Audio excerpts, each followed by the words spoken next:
Hi guys, welcome back to my YouTube channel. Now I get the request a lot to show what my development setup is as an FPGA engineer, particularly because it's pretty well known that I work on a Mac. And if you've also been following me for a while and seen some of my videos on various platforms like Element 14 and Digilent and Xilinx, you know that I usually have to hack my Ubuntu version because I'm a version ahead of what's technically supported by Vivado. However, I've hit a wall. No more. I'm waving the white flag and I'm downgrading to 18.04.4 because while 2021.2 does finally support 18.04.5, that was the same day that I mistakenly ran an update because security conscious me always says yes to updates, and I upgraded myself to 18.04.6, which Linux is having none of.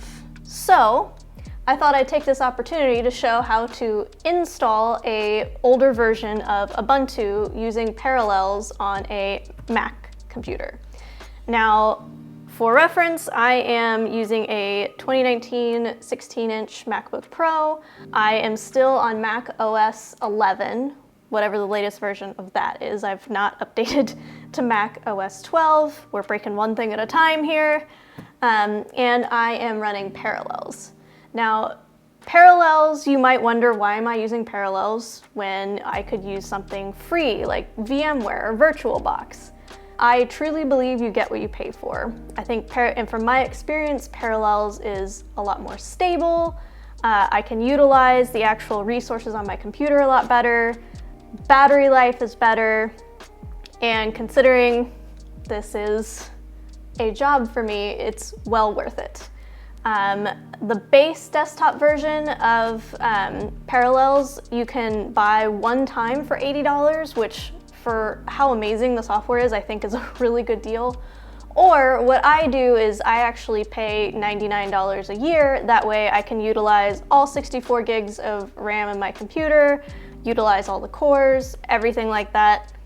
Again, for me, since I'm kind of teetering on the edge of hobby and professional, I think it's a very fair price. I'll have all that pricing linked down below so you can go look and choose the package that you would like if you're gonna attempt this same setup.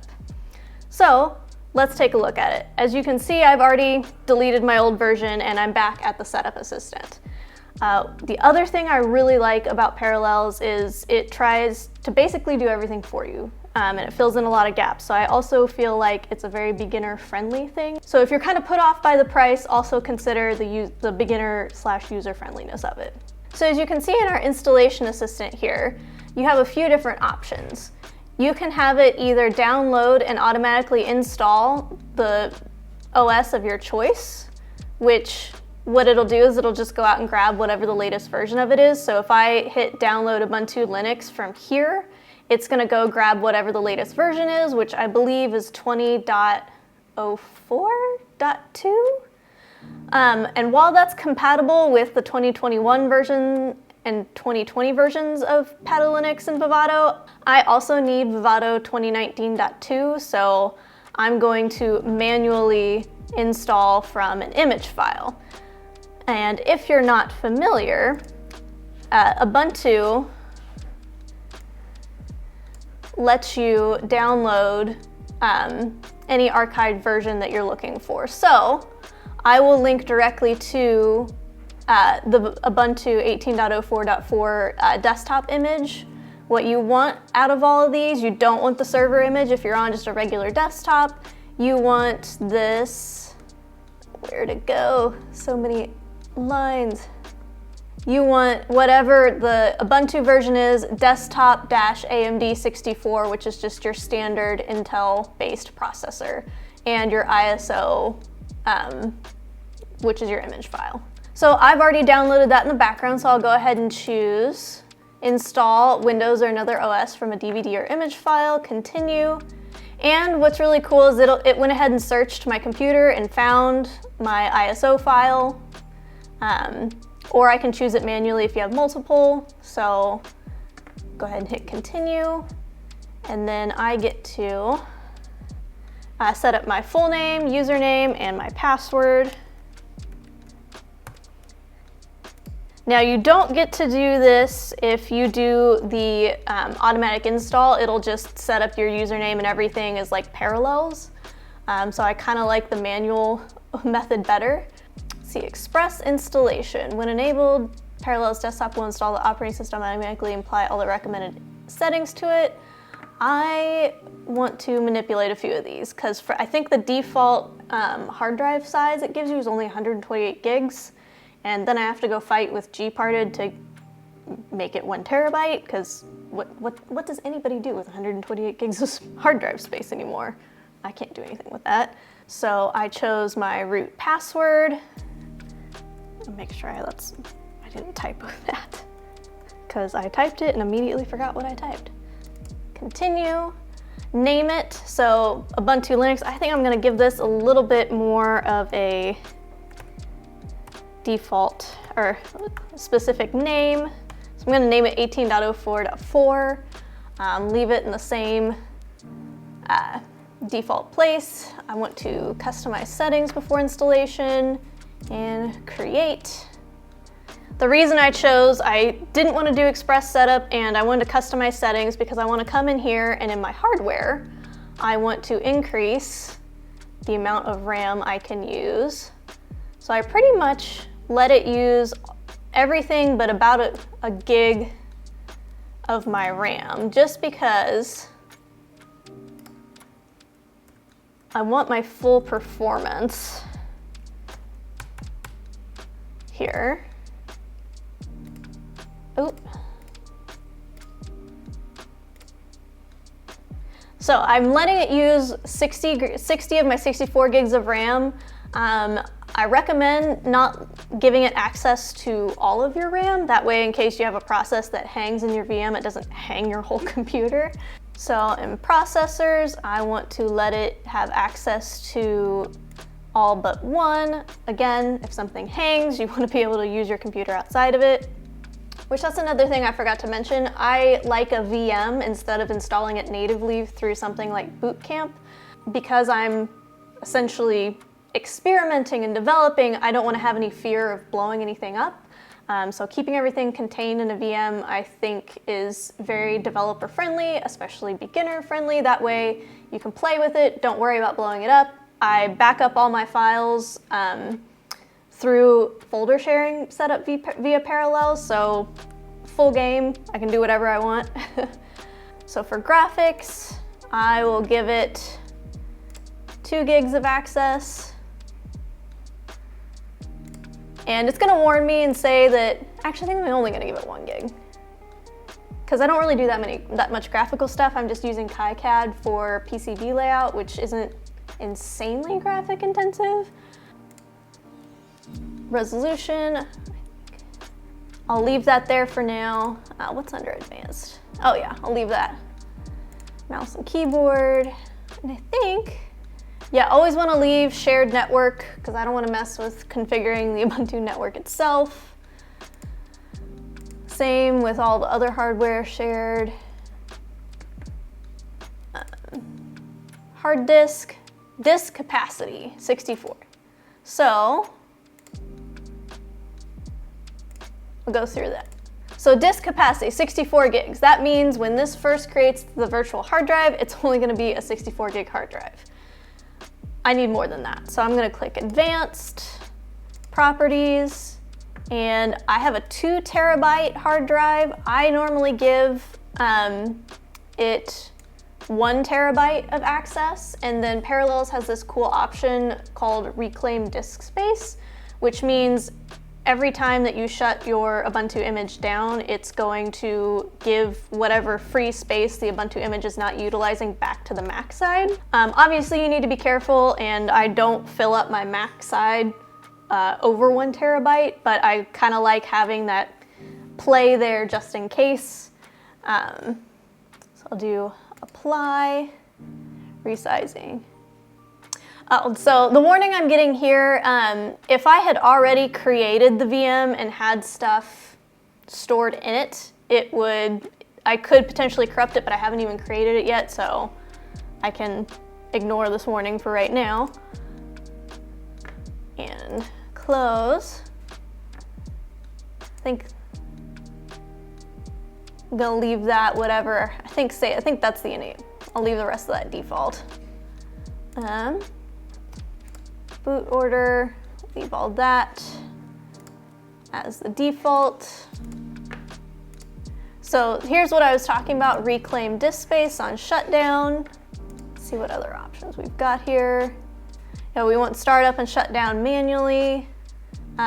Always ready in background. I'm not gonna do that since I'm on a laptop because I feel like that would have to use a lot of extra battery power. So I think I'm good there. Got my hardware.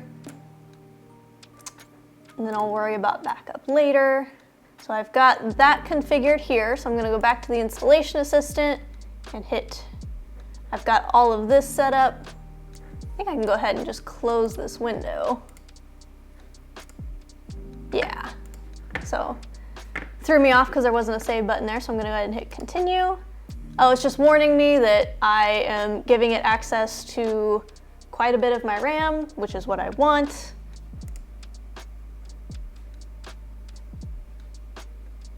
So I am in my Ubuntu setup here.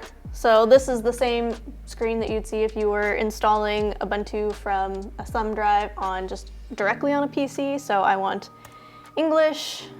I want to install Ubuntu. So I'm just using the down arrow. You can kind of see what's highlighted there. So I want to install Ubuntu. Just thinking about it there. I would recommend not trying to resize the window right now, just because it's going to automatically scale it at the moment. So welcome, we're continue. So basically it just booted from the ISO image of our Ubuntu 18.04.4 ISO we downloaded. English is detecting my keyboard, continue. So I want to do a normal installation. I'm debating on download updates while installing Ubuntu. I can't remember if this is just updates for 18.04.4 or if it's going to kick me back to 18.04.6. I'll leave this checked for now and we'll see what it does. So this computer currently has, so it's detecting I have nothing else, so erase disk and install Ubuntu. It's all within the VM. So continue. It's detecting I'm in New York time zone. So I went through and I'm going through the basic, choose my name, my computer name, my username, and password. So like when you're in the command line, it'll show Whitney at Nitronics. I'm gonna go ahead and hit continue, and we wait.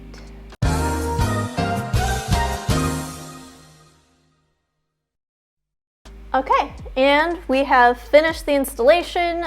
We need to restart, so I'll go ahead and hit restart now. So let's go ahead and log in. And I'm sure it will prompt me to do a few things on this first login, and I can also take this time to resize my screen here, utilize my whole display, and as you'll see, that's another nice thing about Parallels is as you resize the window, it'll automatically scale Ubuntu for you. What is this? Oh, that's the help. Thought it was missing something. It's a poor. That icon is driving me crazy. I want to remove from favorites. So what's new in Ubuntu? Okay. I do not want to set up live patch for now. I'm gonna skip that. Yes, you can send my system info. Okay, so first thing, oh, terminal is not on my favorites dock. Forget that's not a default option. So that's the first thing I need to do is add to favorites. No, you shall not upgrade me again. Absolutely not. No. Yes, I have. I know I declined it. And no, I'm declining you too because you're what got me into this whole mess here. All right, so let's double check that we are still, in fact, go to details, 18.04.4. Yes, I'm so happy to see this right now. And that's all the Ubuntu installation itself. So, after a little bit of self-doubt there for a second, we're good to go. So I figured I'd do just a few things real quick, show you some Ubuntu prep that I do as an FPGA developer, specifically for the Xilinx tools. I'll do some of that and then lead you up to the point of downloading the Xilinx installer, which past that point I have several different tutorials that I have written and other videos that I have done. I will link to all that below and you can watch those videos to continue on from there, because I don't want this video to be an hour long because no one wants to watch an hour of installation. So we're just doing the quick hacks here today. The first thing I need to do is all of the Xilinx tools need the 32-bit architecture. So we are going to enable that with sudo dpackage add, let's see if I can remember how to spell architecture.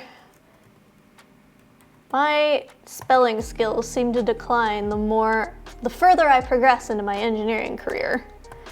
So sudo dpackage add architecture i386. Unknown option, oh, I spelled something wrong, didn't I? I did. So we've added the 32-bit architecture. We are also going to, Linux needs the shell to be bash instead of dash. Default is dash in Ubuntu, so we are going to do sudo dpackage reconfigure dash, which will change it to bash. Yes, so remove dash, add to bash, and let's see, I've got my little cheat sheet I'm looking at here. I'm also going to add, there's a little TFTP server that you need for Vivado, Vitis, and Putty Linux. I feel like I should already have it. Maybe I should install the prerequisite packages first. So let's look, so UG973, I believe. So I'm gonna do 2021.1. And I'm just looking at this to see all of the required libraries I need to install in Ubuntu. Oh, I do need to install Putty. So sudo apt get install.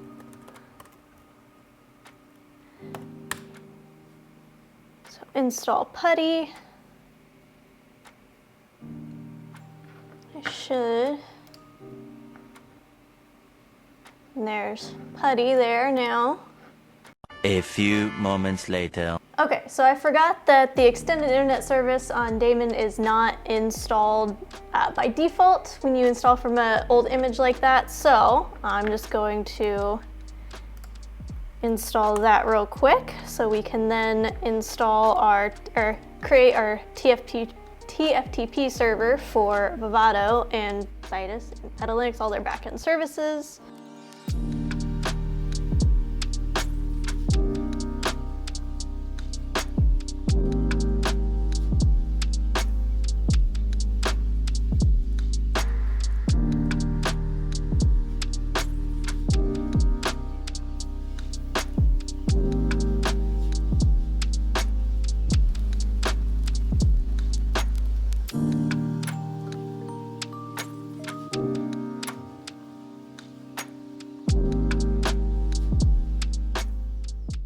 So I'll use Control-O to write out, verify, and then Control-X to exit. Okay, so since we've created a TFTP service in the Extended Internet Protocol, we are now going to create, since in Putty Linux you have the option to configure the Linux image to boot from a TFTP server, we're just setting that up on the back end to facilitate that on our host operating system here. Meaning we could download our embedded Linux image to our FPGA from our host PC.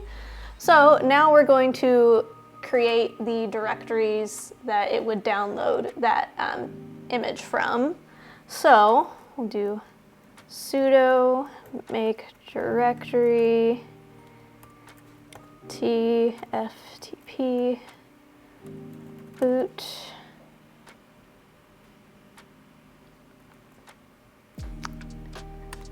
And then we're just gonna give the proper permissions to that, which is just the 777, so that all of our all the backend services on any of the Xilinx tools can access it as needed. So sudo chmod r7 tftp boot, and then sudo chown r no.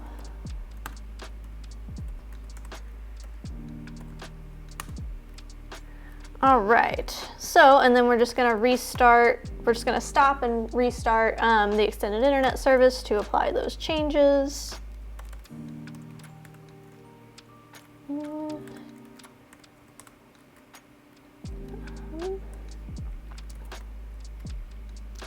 So, stopped the service, and then start, and it's restarted. And then we also, as one final little prep before we actually are ready to install the tools themselves, is we're just going to add my user to the dial-out group so that Ubuntu can access my USB ports. Because even though I have it configured in Parallels to get access to all my USB ports, I actually have to configure Ubuntu to let it know that the USB ports are there and it can use them. So sudo add user, and then dial out, I think. Oh, you actually type in user instead of your username. I always forget that. I always mess up one of these because I never use these commands except for when I'm reinstalling. While I have become, I hesitate to call myself Linux savvy because I feel like actual Linux experts will go nuts seeing some of the stuff I do. But because basically everything I know about Linux is from the perspective of being an FPGA developer. I feel like becoming a Linux user, you can read about it all you want, but for me it just doesn't sink in until I get in and play with it, which is honestly what's so appealing about having a VM is I'm not afraid to play with it. If I blow it up, I just wipe it out, and as you can see from however long this video is, minus my ramblings, it's pretty easy to throw together a VM of Ubuntu Linux. And this is not constrained to Ubuntu Linux. You can use Parallels to install whatever operating system you like. I can't help you with anything else but Ubuntu. But we're at the point now where I just need to go through and install all of the required libraries, which are outlined in the user guide for Vivado and Petalinux, which again, that part is all outlined in my other tutorials that I've written, and that's just a big copy-paste thing, so I won't sit here and bore you watching that with for now. So I think this is a good place to stop, but now you can kind of see my setup,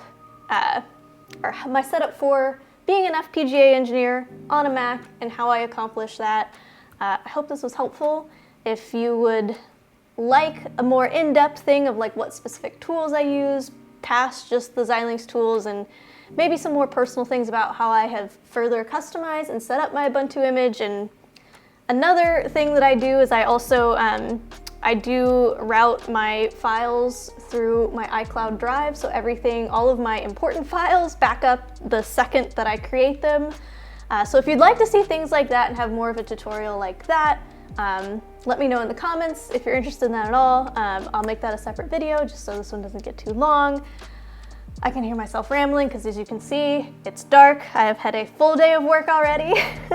And I think I'm gonna call it there. So thanks for stopping by. I hope this answers some of the requests/questions I've got, and I will catch you in the next one.